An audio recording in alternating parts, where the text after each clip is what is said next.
So so I will say to your question, it's like, okay, what would I tell a client to do? One, I would tell them to read that book.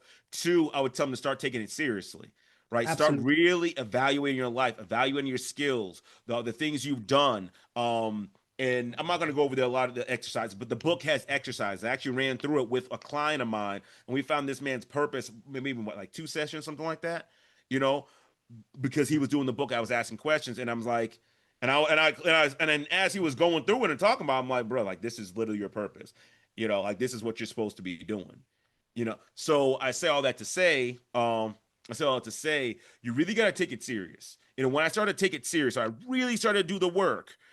That's when I found what it was.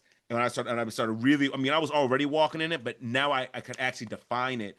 And it was actually what helped me to make the decision to leave the school district and going on my own. Was when I was able to find my purpose. I'm like, I'm not gonna be able to fulfill my purpose in the school district. That's why so many men are so miserable in their jobs, because like I make a lot of money, but I feel like I'm not really contributing.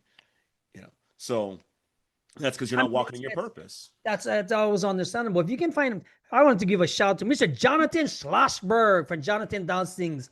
I give a credit because he showed me what it is to be a family man. And I want to give you a shout out for that, my brother. Because Mm, even when I was trying to make all that money and we went in the same direction with the MLM business, the online stuff, mm, he showed me what it is to be a family man. And I want to thank yeah, him for that. Thank you, Jonathan. But when you're mapping your inner landscape for, say, identifying your values, yeah, looking for the passions, they always coincide somehow, some way. If you yeah. stop and take a look at what you got good, what you're good Mhm. at, what your experiences are, what you can teach, what you can show. Some people, for the all my life, I've been solving people's crap.